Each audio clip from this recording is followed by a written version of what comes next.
기획부동산을 매입했다라는 의혹이 제기됐다가 멘트죠. 그죠? 기획부동산을 매입한 게 왜 죄야? 기획부동산을 만들어 팔면 죄지.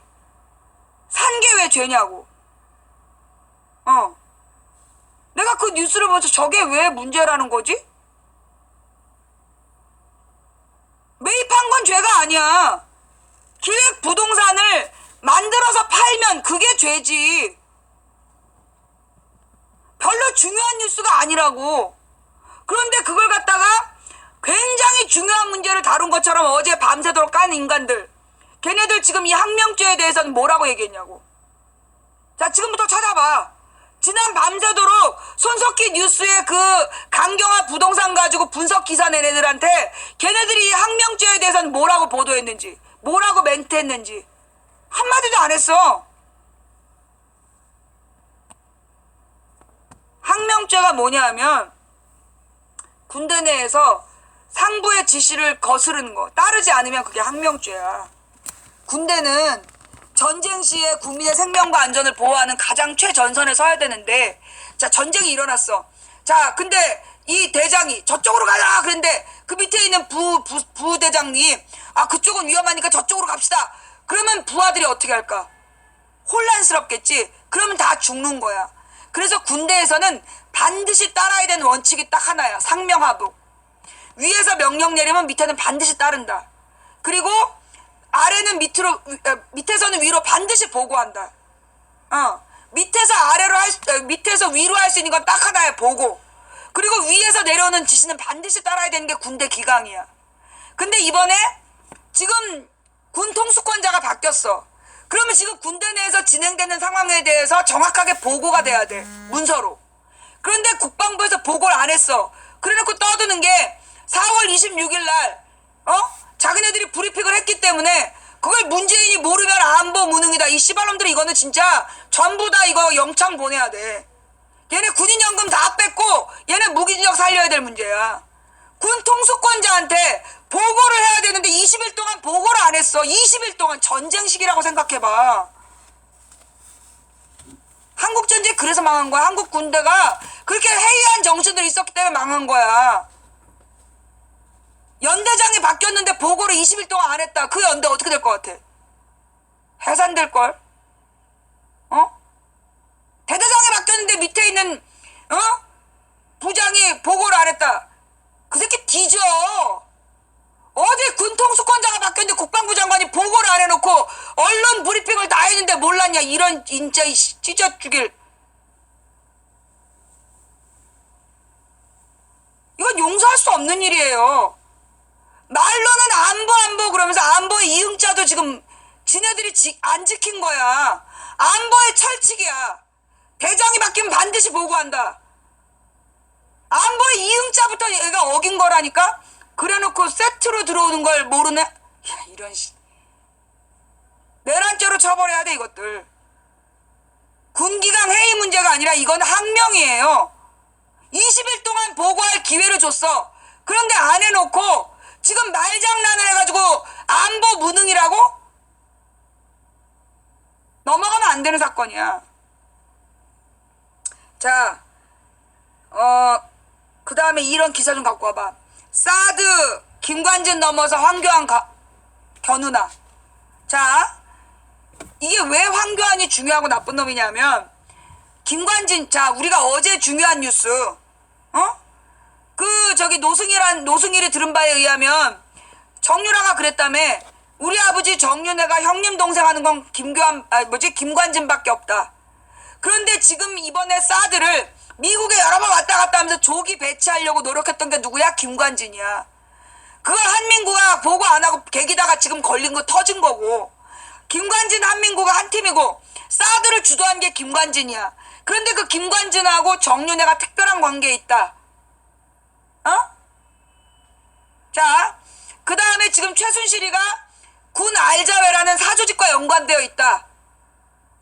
그리고 지금 이번에 이 항명 사태에 알자회가 개입된 것으로 보인다. 그런데 이 모든 일이 벌어질 때 최고 책임자가 황교안이야. 황교안이가 몰랐다면 무능한 거고 직무유기죄로 처벌받아야 되는 거고, 알면 이거는 국익을 저해한 책임을 물어야 되는 거야. 알았다라면 이 매국하는 짓에 동조했기 때문에 처벌해야 되는 거고, 몰랐다면 직무유기로 처벌해야 되는 거야. 공모죄야, 공모죄.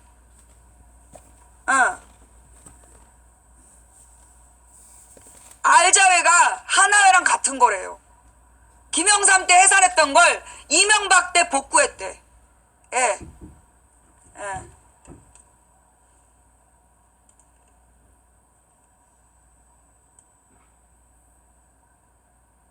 한겨레 신문 기사 맞아요? 황교안까지 이건 잡아야 될 문제야. 예.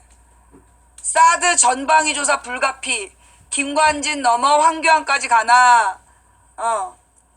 어젯밤에 나온 기사인데요.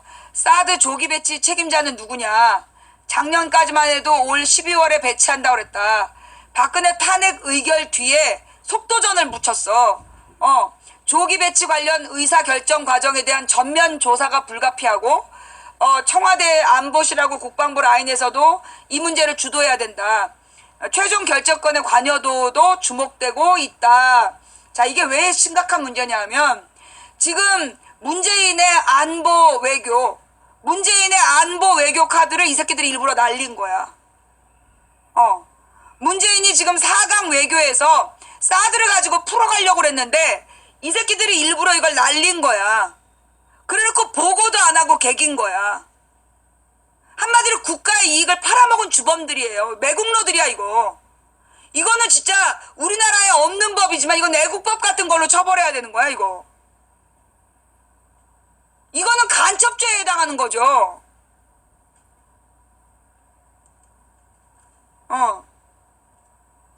국방부가 사드 발사대 사기 추가 반입 사실을 보고서에서 의도적으로 누락했다는 사실을 확인한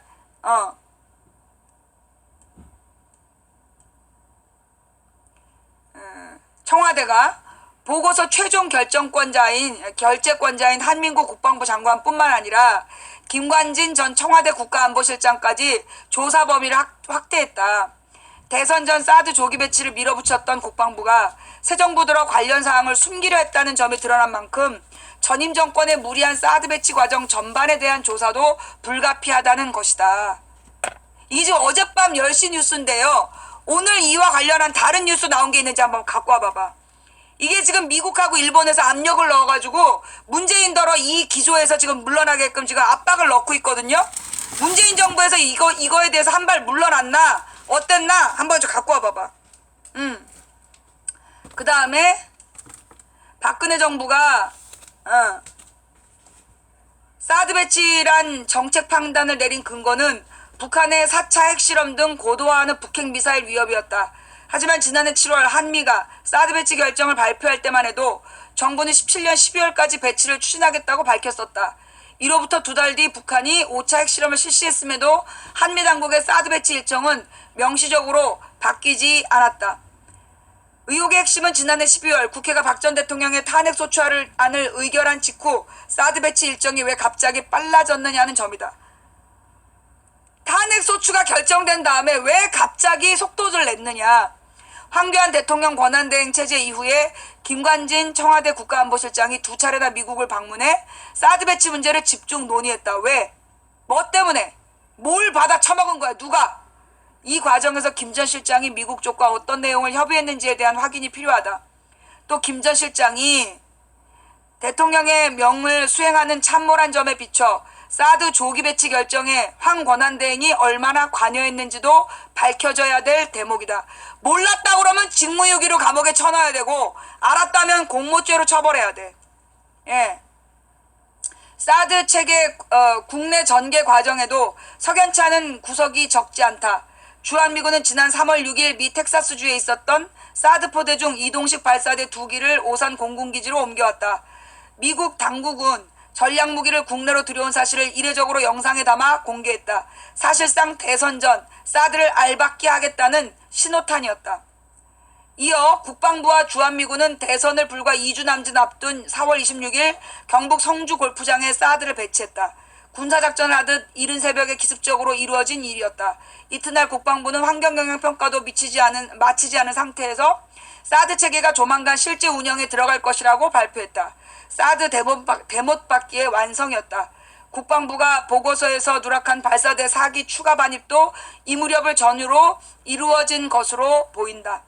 문 대통령 대선 캠프 출신인 한 외교안보 전문가는 한미 최대 현안이자 대통령의 최고 안보 관심사인 사드 관련 내용을 국방부가 의도적으로 보고서에서 누락한 것은 군 통수권자에 대한 도전행위나 마찬가지라며 군의 기강을 바로 세우기 위해서라도 명령 지휘계통 전반을 훑어보고 보고서 누락 경위를 밝히고 책임자를 가려내야 할 것이라고 말했다. 그는 이어 이번 사태로 대선 전 무리하게 사드 배치를 밀어붙인 과정 전반에 대한 조사도 불가피해졌다며 사드 조기 배치를 추진하는 과정에서 국익에 해가 되는 일이 발생하지 않았는지 꼼꼼히 따져봐야 할 거라고 강조했다. 김관진 전 실장에게 칼을 겨눈 청와대가 황전 권한대행을 조사 대상에 포함시킬지도 관심이 쏠린다. 청와대는 사드 배치와 관련된 의사결정 및 대미 협상, 장비 반입 등 일련의 과정은 청와대 국가안보실에서 국방부 수뇌부로 이어지는 군 출신 안보라인에서 처리했을 것으로 보고 있지만 김 전 실장 등 안보라인을 지휘하는 권한과 책임이 있는 황 권한대행이 사드 배치와 관련해 어떤 보고를 받고 어떤 결정을 내렸는지 중요하기 때문이다. 다만 전임 정권의 총리에게 안보 현안과 관련한 책임을 묻는 것이 자칫 정치 보복 논란을 키울 수 있다는 점이 청와대에는 부담스러운 대목이다. 아니 그럼 뭐는 정치 보복이 아니냐고. 박근혜가 정치 보복이라고 그럴 수도 있는 거 아니야. 이명박이도 정치 보복이라고 그럴 수도 있는 거 아니야. 국익에 반하면 처벌해야지. 어디서 정치적 부담 얘기가 나와. 어떤 새끼야? 누가 정치적 보복이라고 그랬어? 그렇게 얘기한 새끼들 이빨 뽑아 짜짜려야지. 손가락 분질 윤노를 하고.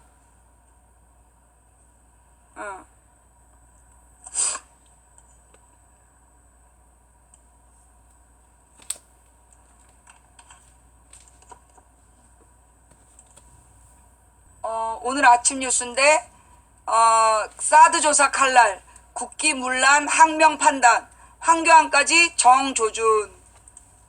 보고 누락 청와대 조사, 전현직 국방의 권한대행도 겨냥. 청와대가 사드 발사대 4기 보고 누락과 관련해서 31일 한민구 국방부 장관과 김관진 전 청와대 국가안보실장을 조사했다. 청와대가 전현직 국방부 장관을 동시에 조사하는 것은 무척 이례적이다. 청와대는 우선 1차적인 경위조사 결과 국방부가 사드 발사대 4기 추가 반입 관련 보고를 명백히 누락했다고 판단했다. 보고 관련자들에 대해서 고강도 조사를 벌이겠다는 명분을 확보한 것이다. 청와대 내에서 이번 사안을 국기문란과 항명으로까지 판단하고 있는 기류를 감안하면 광범위한 조사까지 불가피하다는 것이 군 안팎의 시각이다. 청와대는 박근혜 전 대통령 탄핵 이후 사드 배치를 주도한 인물들을 모두 조사하겠다는 의도로 보인다. 이런 점을 감안하면 사드 배치와 관련해 대통령 권한대행으로 최종 결정을 한 황교안도 조사가 충분히 가능하다. 핵심 3인방을 정조준하는 거다. 황권한이 조사 대상에 포함된다면 사드 배치와 관련한 의사결정과 미국과의 협상 내용 등을 조사할 것으로 보인다. 지난해 12월 국회가 박 전 대통령 탄핵소추안을 의결한 직후 당시 김관진 국가안보실장이 2차례 미국을 방문하면서 사드 배치 일정에 속도가 붙었다. 결국 황 전 대행이 어떤 내용을 협상하도록 지시했는지를 파악하는 것이 관건이다. 이 새끼들 이거 전부 다 삭제한 거 아니야. 이거 삭제했더라도 그 당시 문서 작성했던 비서진들은 알고 있을 거야. 이거 제대로 토해놓지 않으면 전부 형사처벌하면 돼요. 감옥을 가득 메우더라도. 이거 다른 문제보다 군사 문제는 반드시 초장에 바로잡아야 돼. 이거 한반도가 유일하게 전 세계 냉전국가인데 이렇게 군기강이 회의해서 되겠어요? 예.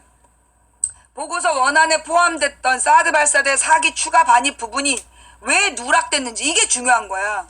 보고서 초안은 있었는데 누가 왜 누락시켰냐.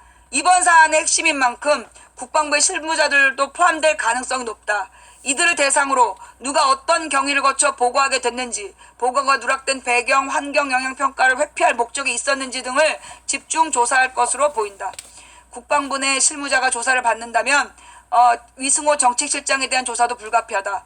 위 정책실장은 지난달 26일 정의용 안보실장에게 추가 보고를 한 당사자다. 당시 자리에서 위 실장과 육사 38기 동기인 이상철, 김기정 얘네들도 있었다. 일각에서는 청와대 이번 보고 누락 사태 조사를 계기로 군내 사조직까지 파헤칠 수 있다는 관측도 나온다. 지난해 12월 최순실 국정조사 5차 청문회에서 최순실 국정농단 박범계 의원이 언급한 알자회가 그 대상이다. 육사 34에서 아까 그 알자회 얘기죠. 당시 박 의원은 우병우가 알자회 소속 군인의 진급 청탁을 했다는 의혹을 제기했다. 알자회 명단에 포함된 기무사령관 등을 통해 알자회 소속 대령의 진급을 지시했다는 것이다. 이에 한민구 국방장관은 25년에 조치를 위해 유명무실해진 것을 다시 부각시키려는 생각을 가진 사람들이 있다면서 알자회의 존재를 부인했다. 하지만 한 장관이 알자회의 부활을 방관했다는 의혹도 제기된 바 있다. 자, 좌우지간 우병우 구속 안 되고 지금 있죠. 그 다음에 정윤회도 구속 안 됐죠. 자, 지금 알자회와 연관된 정윤회, 우병우 구속이 안 됐지. 이게 지금 이 뿌리 깊은 군부 권력 그놈들의 실체와 연관된 것 같아. 왜 뜬금없이 전두환이가 그 회고록을 냈겠어. 이게 지금 걔네들의 권력의 일장으로 다시 등극했다는 사인이거든. 좌우지간 이 새끼들 지금 안 잡으면요 이거 1년 안에 난리 납니다. 왜? 군대에서 사고쳐. 군대에서 이게 군대를 지금 딱 바로잡지 않으면 이 새끼들이 북한에다 갈기고 북한에서 포격하게 하고 그걸로 정권을 뒤집을 수 있는 거 아니야. 우리가 알고 있는 연평도사 때 그거 원래 연평도에서는 서남 쪽으로 포 쏘는 게 원칙이었어. 노무현 때까지. 그런데 이명박이 북쪽으로 포를 쏜 거야. 그런데 그 연평도 바로 위쪽은 국제법상 북한 영해야. 거기다 한포 사격을 했어. 그래서 연평도가 피격당한 거야. 피격당하자마자 확전을 금지한다 이러면서 전쟁을 더 이상 공격하지 않도록 중단을 해버렸어. 그래갖고 연평도에서 40몇 명의 민간인 다쳤어. 4명인가 죽었지? 2명인가가 죽고. 그런데 그 문제에 대해서 그때 하마터면 큰일 날 뻔한 상황이었는데 국정원에서 보고했었다. 피격 가능성을. 그런데 이명박이가 그럼 알면서 공격했다는 거냐? 이러면서 우리가 공격해 들어가니까 바로 뒤로 물러갖고 연평도 사태가 조용해진 거였지. 그때 그걸로 크게 한 건 하려고 그랬었어. 연평도 건으로. 지금 군대를 똑바로 잡아놓지 않으면 이 새끼들이 또 군대 내에서 뭔가 사고를 치고 그 사고를 가지고 안보 무능이라고 문재인을 공격하고 그럴 수 있는 상황이야. 무슨 일인지 알겠어요? 지금 알자회가 살아있다면 이 새끼들 조직으로 그때 그 왜 연평해전 있잖아. 연평해전에 지금까지 의혹이 있어. 첫 번째 서해교전은 연평도 앞바다에서 2번의 해전이 있었어요. 김대중 때. 첫 번째 서해교전은 우리가 압도적으로 이기고 끝났어. 그런데 2번째 있었던 연평해전은 그때 그 함장이 왜 지시를 어기고 그 배를 무리하게 끌고 갔나. 그게 어느 조사 문구에 나와. 그러니까 그 당시에 그 함장이 이상한 결정을 내리고 배를 무리하게 운행했어. 그게 연평해전의 원인이 됐단 말이야. 2번째 연평해전의 원인이 됐던 거는. 자, 그런 식으로 지금 이 문재인 정부에서 군부대를 확실히 장악하지 않으면 이 새끼들이 그 알자회를 통해 가지고 사고를 치고 그 사고로 그 군부대에서 쿠데타 일으키고 계엄령 선포하고 두테르테가 그 지랄한 거 아니야 지금. 그래갖고 지금 막 여자들을 3번씩 강간하는 것도 봐주겠다 이 지랄하고 있는 거잖아.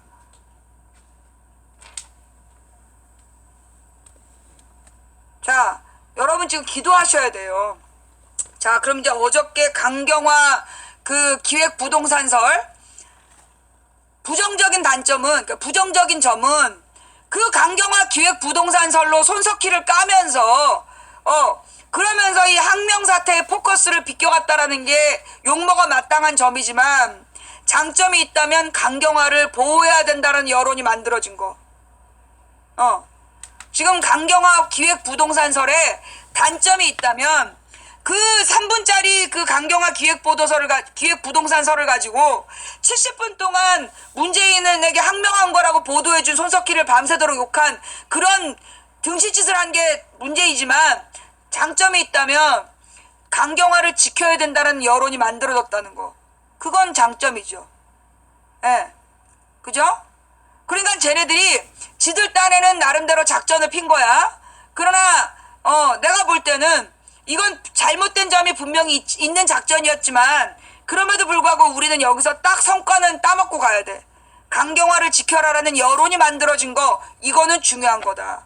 그리고 강경화가 이제까지 언론에 의해서 굉장히 탐욕스럽고 문제 있는 여자처럼 그려졌지만, 사실 지금 언론이 보도하고 있는 내용의 실체는 사실은 왜곡되어 있는 거다. 실제로 그 집에 그 강경화 남편이 그 러닝셔츠만 입고 막 그 문짝 떼고 다니고 막 그러고 그걸 손수 지었다며.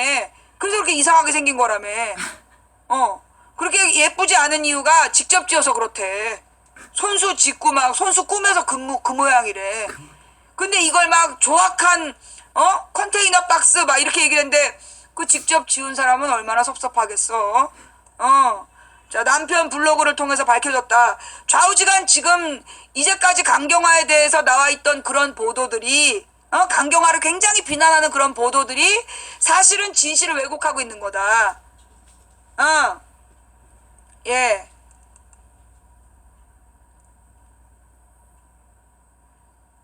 그래서 지금 이 강경화에 대해서 모든 언론이 지금 아주 부정적으로 보도하는 거야. 이제까지 부정적으로 보도했어. 그런데 어제 그 손석희 뉴스를 가지고 손석희를 까느라고 강경화 그 뉴스에 대해서 손석희가 잘못 보도했다고 다 일제히 손석희를 깠네. 그런데 결론적으로 어떤 효과를 냈냐? 그동안 강경화에 대해서 부정적으로 얘기하던 언론의 논조가 바뀌었다는 거야. 그치? 이 새끼들이 지금 모든 재벌 언론이 총동원돼가지고 지금 친일파하고 친미파를 제거하겠다라는 강경화를 막 씹다가 어저께 이제 저기를 건드린 거 아니야. 항명죄라 그래서 전두환 계열을 건드렸거든. 그러니까 이제 다 같이 또 전두환을 위해서 손석희를 막 묻으려고 그랬는데, 결론은 그래서 강경화가 살아난. 그래서 내가 내린 결론은 그거야. 니들이 뭘 해도 안 된다니까. 니네들이 무슨 짓을 해도 안 되는 판이야. 박근혜가 탄핵되면 끝난 줄 알았지? 아니야. 너네가 뭘 해도, 너네가 무슨 짓을 해도 너희들이 이번에 망하는 판이야. 너희들의 뿌리를 뽑겠다고 하셨어, 하나님이. 이 땅에 정의를 바로 세우고 평화의 리더십을 세우신다 그랬다니까. 그때까지 니들은 뭘 해도 안 돼. 괜히 헛짓거리 하지 마. 회개하고 다 포기하고 그 친일파 조상들이 해먹은 거 죄 토해놓고 반성하면서 살아. 너네가 뭘 해도 안 된다니까? 하나님께서 이 지구상에 올바른 평화의 리더십을 세울 때까지 너네들 뿌리를 뽑겠다고 하셨어. 뭘 해도 안 돼. 정신 차려. 문재인을 실패하면 너네가 이길 것 같지? 아니라 그랬다니까? 문재인이 실패할 수도 없을 뿐만 아니라 문재인 뒤까지 다 준비하셨다 그랬어. 꿈꾸지 마. 너네 시대는 끝난 거야. 자, 얘네들이 말이에요. 김대중 노무현 때 지네가 야당이었잖아.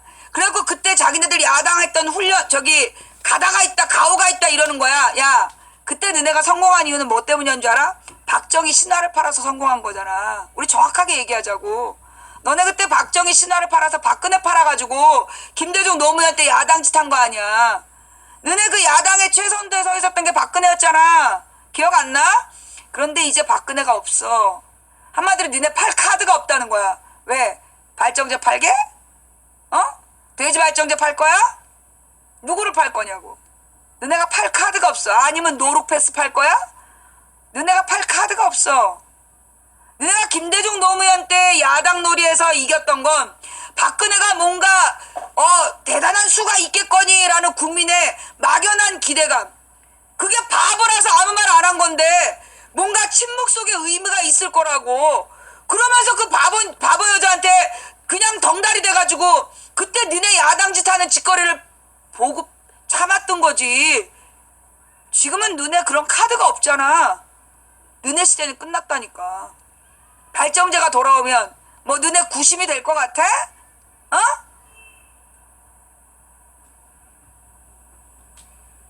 박근혜가 바본 게 이미 다 드러났어. 아, 전두환 팔게? 아, 그래서 전두환 그 회고록 팔고 전두환은 살아있다 막 이러면서 지금 덤비는 거야? 어? 야, 5.18 그거 저 총격 사건 책임자 저기 조사 안 되잖아. 그 뒤로 전두환 조용하더라?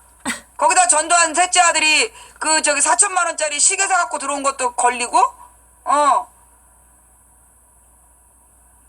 야, 니네가 뭘 해도 안 돼. 헛짓거리 하지 마. 발정제로 안 되니까 전두환이가 직접 나서볼까 했지? 야, 너네 29만 원이라며. 29만 원인데 니네 아들이 4천만 원짜리 시계를 그거 업소녀한테 사줬다가 딱 걸렸더만. 어? 또 탈탈 털리겠다 너네 재산?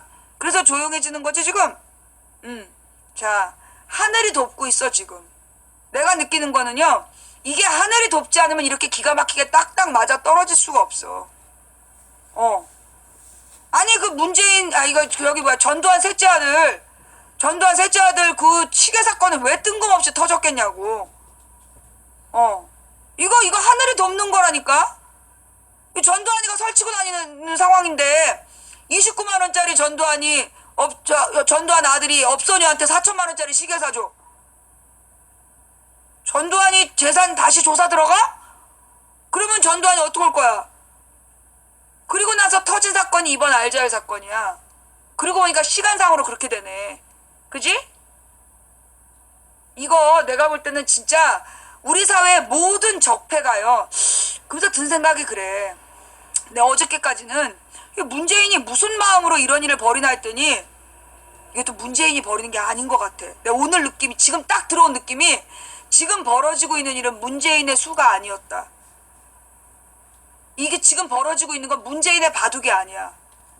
외교 적폐, 군사 적폐, 경제 적폐, 이 모든 문제를 해결하고 있는 이 싸움을 해가는 사람은 문재인이 아니었던 거야. 누구겠어?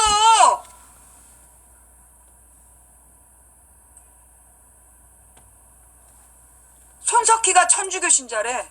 문재인도 천주교 신자고. 지금 하나님께서 지금 이 하사장님께서 왜 나더러 하사장님이라고 부르냐 그러더라고. 우리나라 천주교에서는 하느님이라고 불러요. 기독교에서는 하나님이라고 부르고. 그래서 뭔가 굉장히 차이가 있는 것처럼 떠드는데 영어로는 god야. 둘 다 가시라고. 그 하나님의 의미가 없는데 계속 하느님이 왔다 채팅창에서 싸움하고 지랄 연병을 떨어서 내가 하사장이라고 부르는 거야. 우리 망치기획사 하사장님께서 내가 볼 때는 지금 모든 적폐를 다 도려내는 모든 적폐를 다 도려내는 지금 싸움을 하고 계시는 거야. 지금 소름 끼친 사람, 이 얘기 들으면서 지금 소름 끼친 사람, 그건 하나님을 느낀 거야. 나도 소름이 쫙 끼쳤어 지금. 이 얘기 듣는데 소름이 쫙 끼쳤죠. 이 소름 끼치는 거 이거 하나님을 느낀 거야 여러분이. 나는 이제까지 문재인이 뭔가 저 사람 도대체 무슨 생각으로 저런 일을 저지르나 했더니 보니까 문재인도 내가 볼 때는 의도를 가진 게 아닌 것 같아. 문재인이 어떤 의도를 가진 게 아니라 지금 모든 일이 지금 하나님께서 다 버리고 있는 일이야. 우리는 대열을 이루고 서서 하나님께서 어떻게 싸우는지 보자고. 정신 바짝 차리고. 이거 강경화 지켜냅시다. 예. 근데 김상조는 내가 좀 찝찝해. 나는 김상조 날려도 된다고 봐. 김상조는 내가 그렇게 꼭 지켜야 된다는 별로 그 마음이 안 들어. 그런데 그 강경화에 대해서는 지켜야 된다. 강경화에 대해서는 지켜야 된다는 마음이 분명히 들고, 김상조는 좀 느낌이 처음부터 안 좋았어. 내가 이렇게 사람에 대한 느낌을 보잖아.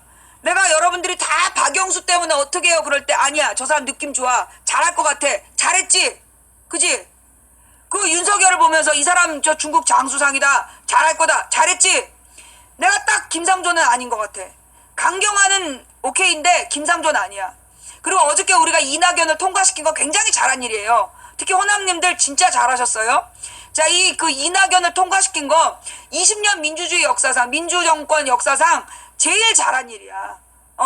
그래서 이제 우리가 일사천리로 일을 잘 해나가야 되는 상황이거든요. 그 와중에 이번에 이 국방부 항명 사태 이거 제대로 똑바로 이거 처리해야 되고요. 강경화 외교부 장관으로 그 승인 받는 거. 그래서 그 김상조를 딜로 날릴 수도 있어. 그래 김상조 먹어라. 강경화는 내놔라. 요렇게. 예. 나는 김상조는 느낌이 별로 안 좋아. 예. 이 사람 얼굴을 딱 봤을 때 그렇게 신뢰감 가는 얼굴이 아니야.